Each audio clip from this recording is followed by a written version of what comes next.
Alors, correction des exercices, on commence donc avec le 16, page 292, qui est juste un exercice d'application très rapide. Donc vous avez un tas de bois destiné à alimenter le fourneau d'un chalet de montagne qui est entreposé en bas d'un chemin de longueur AB égale 120 mètres. Le chariot, sa masse c'est 46 kg. On le traque avec une force constante et la norme de cette force c'est 250 Newton. Le plan ici est incliné de 20 degrés par rapport au sol, donc il y a un angle alpha égale 20 degrés. Exprimer puis calculer le travail donc, de la force F lors du déplacement de A vers B du chariot. Et puis 2, déterminer la nature motrice nulle ou résistante de ce travail. Ça, à la rigueur, on peut même y répondre tout de suite. Justement, on va voir ce qu'on va pouvoir en déduire pour le petit a. Donc, est-ce que ça va être moteur nul ou résistant? Eh bien, un travail comme ça va mettre en mouvement le chariot, ça va le faire monter. Donc, c'est pas nul, forcément. C'est pas résistant non plus, puisque ça va pas résister au mouvement, ça va le mettre en mouvement. Donc, du coup, le travail est moteur. Ça veut dire qu'on doit trouver quelque chose de positif. Donc, petit a, eh bien, le travail, c'est quoi? J'applique la définition. Le travail de la force F, c'est F scalaire AB, c'est-à-dire F AB cos alpha. Attention ici aux unités. Alors, est-ce que F était bien en newton? Oui, c'était 250 newtons. AB en mètres? Oui, c'était 120 mètres. Alpha en degrés, donc là vous faites bien attention à mettre votre calculatrice en degrés. Je vous fais un petit tuto pour vous faire voir comment faire si vous ne savez pas, donc ça va apparaître juste tout de suite là. Alors, donc pour mettre la calculatrice en degrés, on va ici dans mode. Et ici, on vérifie bien. Là, vous voyez, il y a radian ou degré. Et bien vous mettez sur degrés. Vous faites entrée. Et après, vous pouvez faire seconde, quitter. Ensuite, donc vous faites votre calcul. En l'occurrence, 250 fois 120 fois cosinus. Comment on fait cosinus? On va chercher ici dans trig. Ça nous affiche un menu. Et là, je clique sur 2 pour faire cosinus. Donc cosinus de 20 degrés. Et ça me fait donc environ 28 890 avec deux chiffres significatifs. Ça fait 2,8 10 puissance 4. Donc, une fois que c'est bien mis en degrés, on fait l'application numérique. 250 fois 120 fois cosinus de 20, ça fait 2,8 10 puissance 4 joules avec deux chiffres significatifs. On trouve bien quelque chose de positif, donc c'est un travail qui est moteur. C'est bien ce qu'on vous dit dans la question. Voilà pour le 16. On passe au 20, page 292. Alors, ça va être un petit peu plus compliqué. On va utiliser cette fois le théorème de l'énergie cinétique. Et il va y avoir un petit peu plus de calcul. Du coup, c'est un petit peu plus le genre d'exo que vous allez avoir en terminale. Vous allez voir où il y a un petit peu plus de calcul, tout simplement, que ce qu'on a pu faire jusqu'ici. Il faut toujours faire attention aux unités, aux formules, bien évidemment, qu'on est en train d'utiliser. Mais en plus, voilà, les calculs sont plus conséquents. Alors, une voiture de masse M égale 1,2 puissance 3 kg. En gros 1200 kg, freine sur une route horizontale, la valeur de sa vitesse initiale est de 130 km/h, la force de freinage a pour norme constante F égale 4,8 10 puissance 3. Modéliser la situation sans souci d'échelle, mais de façon cohérente en assimilant le système étudié à un point matériel. Ce qu'il faut faire ici, c'est un schéma. Et il faudra toujours faire un schéma quand on parlera de travail d'une force, puisqu'il faut avoir l'angle entre les deux, force et déplacement. Et donc, qu'est-ce qu'on a ici? On a simplement une voiture, on va considérer comme un point, donc une voiture qui est en train de freiner. Si elle freine, eh bien forcément la force de freinage va être opposée au mouvement. D'accord? Donc ça nous donne ceci, donc le point matériel, et la distance AB, elle est en train de freiner, et la force F, qui est celle qui est la plus évidente, puisqu'on en a parlé vraiment ici, c'est la force de freinage F, comme ceci. Donc on l'a noté là dans l'exo. Vecteur F, R parallèle à la route qui s'exerce sur la voiture de sens opposé à celui du mouvement. Ça vous permet d'écrire θ tout de suite, vous voyez, θ, il est égal du coup à 180 degrés. Le déplacement de A vers B, il est comme ça, et la force F, elle est dans l'autre sens. Donc du coup, θ, il vaut 180 degrés. Ok, ensuite, donc ça vous avez déjà dû le faire en seconde, eh bien la voiture, elle est posée sur le sol, ça veut dire qu'il y a deux forces qui s'exercent sur elle, son poids, verticale vers le bas, forcément. Et puis du coup, il y a forcément une force qui compense le poids. Parce que sinon, vous voyez là, je suis posé au sol. S'il n'y a que mon poids qui s'exerce sur moi, en fait, je dois tomber vers le centre de la Terre. Or, c'est pas le cas, je reste ici. Donc il y a quelque chose qui me retient, c'est quoi? C'est le sol. Le sol exerce ce qu'on appelle une réaction, R, comme ceci, qui est opposée au poids. C'est-à-dire que, quand je dis opposé, c'est vraiment opposé au sens mathématique du terme, hein, c'est-à-dire que c'est de même direction, même norme, vous voyez là, la longueur des flèches est la même, mais de sens opposé. Il y en a une qui est vers le bas, l'autre vers le haut. Ça veut dire que la voiture, elle ne s'enfonce pas, elle ne monte pas non plus, c'est vraiment, elle reste au niveau du sol. Voilà pour le bilan des forces. Question B. Calculer le travail des forces exerçant sur le système pendant le freinage. Donc, correction, le travail des forces exerçant sur le système pendant le freinage est quoi? On a le schéma juste au-dessus. Et bien du coup, il faut appliquer ce qu'on a vu en cours. Le travail du poids, c'est quoi? C'est AB scalaire le poids. Le travail de la résistance R, c'est AB scalaire R. Et le travail de la force de freinage, c'est AB scalaire F. Pour l'instant, voilà, j'applique vraiment bêtement le cours. Ensuite, je regarde. On a dit quoi? Dès que déplacement et force sont perpendiculaires entre eux, eh bien ça fait 0. Donc pour ceux qui n'ont pas vu le produit scalaire, vous faites AB fois, en norme, hein, AB fois P fois cosinus alpha entre les deux. Je prends un exemple ici pour le poids. Donc j'ai AB comme ça, j'ai le poids ici. Donc vous voyez que les deux sont perpendiculaires. Le cosinus de l'angle entre ces deux forces est de 90 degrés, enfin cosinus 90, et donc ça fait 0. Du coup, le travail est nul pour le poids. Hein. AB est orthogonal à P, c'est ce qu'on vous dit ici. Même argument pour R, AB est orthogonal à R. Donc, retenez, à chaque fois que vous avez une force qui va être perpendiculaire au déplacement, eh bien, ça fait 0. Maintenant, dernier cas, AB scalaire F, alors là, elles ne sont pas perpendiculaires. Vous voyez, il y a AB comme ceci, et F, la force F, elle est là. Donc, du coup, elles ne sont pas perpendiculaires. On applique AB fois F fois cos θ. Eh bien, ABF cos θ. On fait attention aux unités. Alors, AB, c'était donc 50 mètres. C'était bien en mètres, donc c'est bon. La force, c'était en newton, 4,8 10 puissance 3 newton. Cosinus de l'angle, 180 degrés. Donc, on l'a dit, θ, il est égal à 180 ici. Vous mettez bien votre calculatrice en degrés. Et vous trouvez 2,4 10 puissance 5 joules avec deux chiffres significatifs. Petite précision, donc c'est moins 2,4 fois 10 puissance 5 joules, c'est-à-dire qu'on a bien un travail négatif et donc résistant qui s'oppose au mouvement. Petit c. Alors là, ça se corse. Appliquer le théorème de l'énergie cinétique pour calculer la valeur de la vitesse finale de la voiture.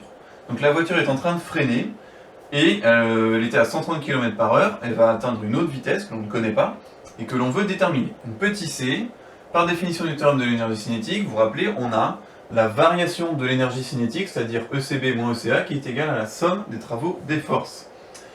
Eh bien, la variation de l'énergie cinétique, c'est quoi? 1/2 de m fois VB carré moins 1/2 de m fois VA carré. J'applique simplement la définition. La somme des travaux des forces, j'ai qu'une seule force finalement, puisque les deux autres travaux sont nuls. Donc du coup, il n'y a que celle-là qui compte, soit le travail de la force F. Il faut en déduire une expression de VB. Alors là, ce sont des maths, il faut extraire VB de ça. Ça va un petit peu vite ici. Qu'est-ce qu'il faut faire?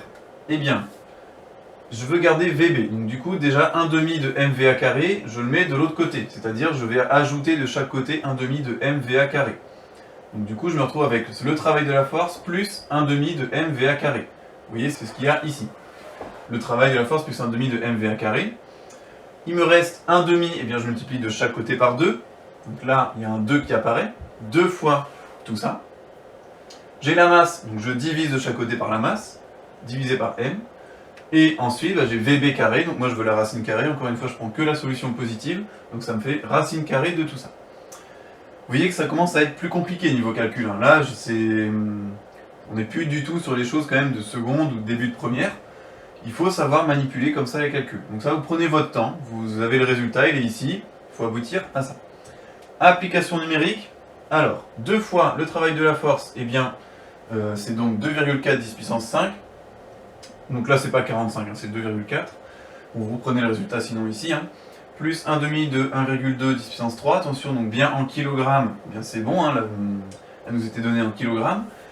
VA, 130 km/h, est-ce qu'il faut la laisser en km/h? Non, il faut la mettre en mètres par seconde. Alors comment on fait? Méthode rapide, on divise par 3,6. Sinon, eh bien 130 km/h, ça veut dire qu'il faut mettre les kilomètres en mètres, donc 130 fois 10 puissance 3, je passe les kilomètres en mètres. Et comme c'est pendant 1 heure, En 1 heure, j'ai 3600 secondes, donc il faut diviser par 3600 pour l'avoir en mètres par seconde.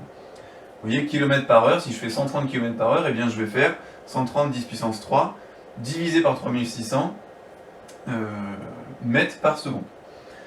On n'oublie pas, attention ici, le carré, d'accord? On divise par la masse, 1,2 10 puissance 3, racine carrée de tout ça, et on trouve 30 mètres par seconde, 30,06, quelque chose comme ça. Donc avec deux chiffres significatifs, 30 mètres par seconde. Si on veut, on peut reconvertir ce résultat en km par heure pour voir comment ça fait. Donc là, vous faites 30 fois 3,6, vous allez tomber autour des 108 km par heure. Donc la voiture est passée de 130 à 108 km par heure. Voilà, c'est pas un freinage d'urgence, elle a freiné relativement rapidement quand même, parce que c'était sur 50 mètres, mais voilà, c'est pas un freinage d'urgence. En quoi tout cela est utile? Eh bien, vous savez que sur les dernières voitures, peut-être, hein, vous avez un freinage d'urgence qui existe, c'est-à-dire que la voiture se met à freiner toute seule si vraiment elle voit que la voiture de devant est trop près. Eh bien, en faisant tout ce genre de calcul, on peut savoir exactement combien de mètres il vous faut pour vous arrêter quand vous appuyez sur la pédale de frein. C'est-à-dire qu'il y a deux choses hein, quand vous vous arrêtez.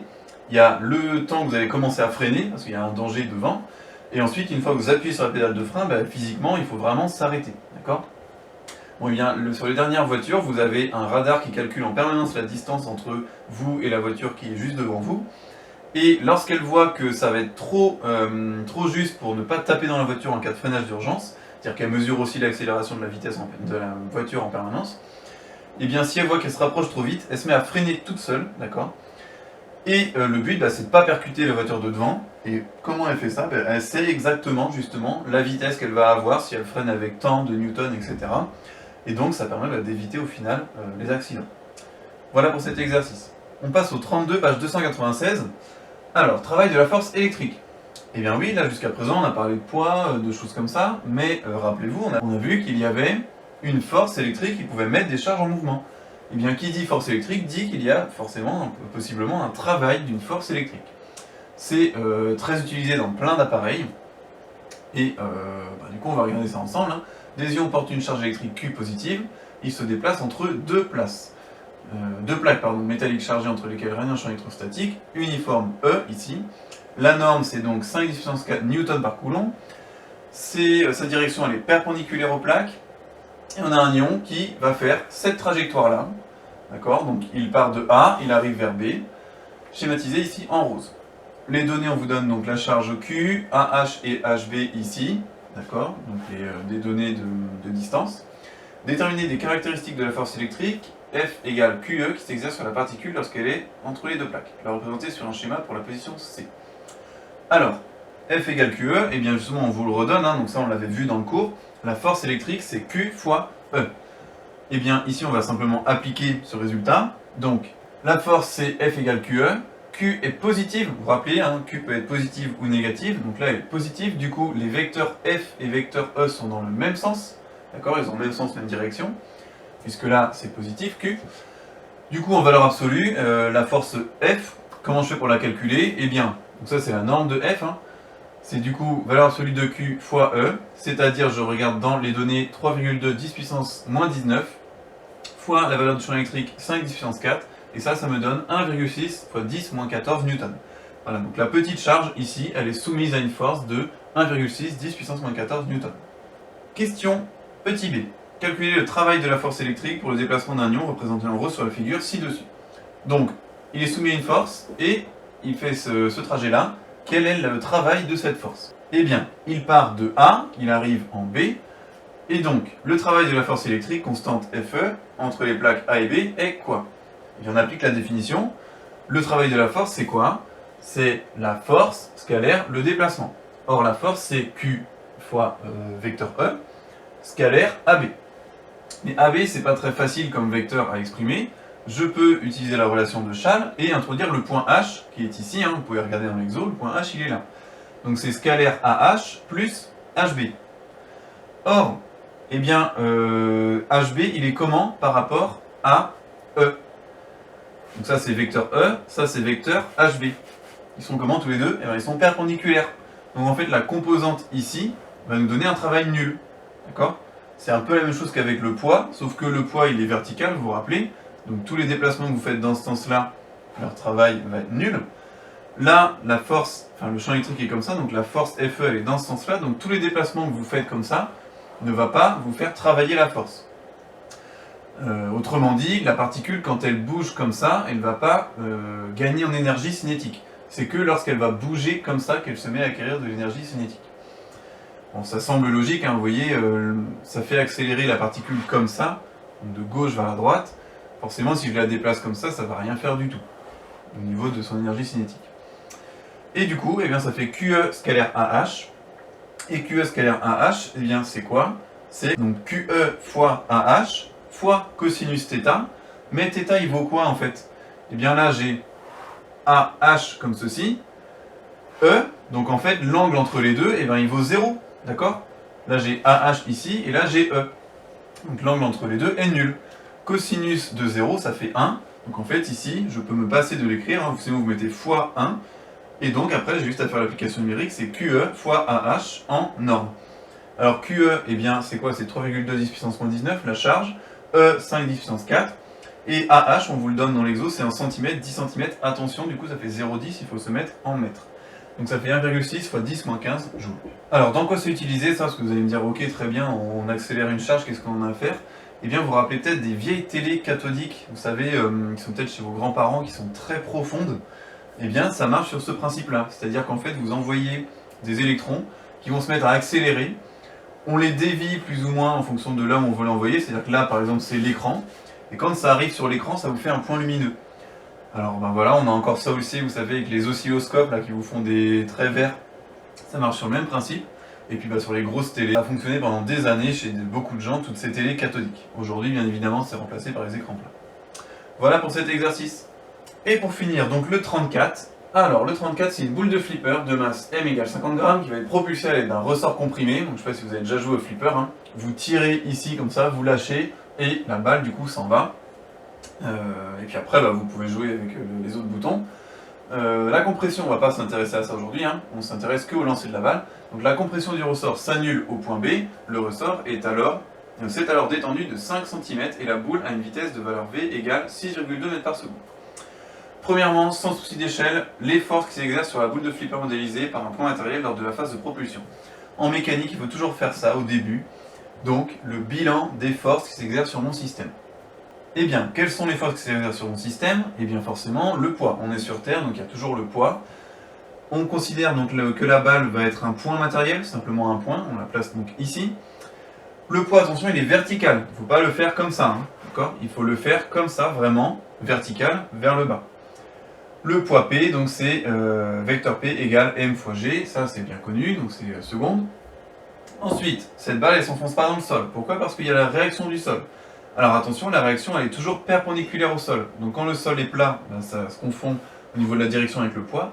Là le sol n'est pas plat. Vous voyez la réaction, elle va comme ça, perpendiculaire au sol, donc elle n'est pas selon la même droite que le poids.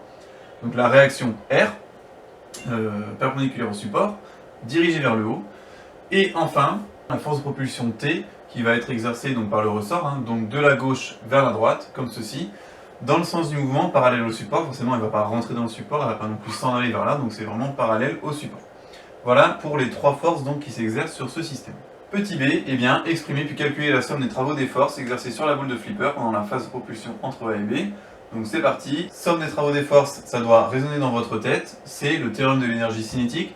C'est-à-dire que on va exprimer donc avec le théorème de l'énergie cinétique ce qu'on a vu en cours, c'est-à-dire ECB moins ECA, la variation d'énergie cinétique, hein, est égale à la somme des travaux des forces. Alors, les trois forces, quelles sont-elles? Eh bien, il y a le travail du poids, le travail de la réaction R, et le travail de la force de propulsion qu'on a noté T. Le travail total des forces est donné par quoi? Alors, vous voyez, ça va être compliqué à chaque fois, si je dois faire P, scalaire AB, etc. Il y a un angle entre les deux qui n'est pas le même à chaque fois. On pourrait le faire, mais justement le théorème de l'énergie cinétique, eh bien c'est bien pratique puisque on sait que c'est égal à la variation d'énergie cinétique. Donc on sait que la somme de tout ça, eh bien, va être égale à ECB moins ECA. Que l'on calcule donc tout de suite, la somme des travaux, donc tout ça, c'est égal à ECB moins ECA, soit eh bien, 1 demi de MVB carré moins 1 demi de MVR carré.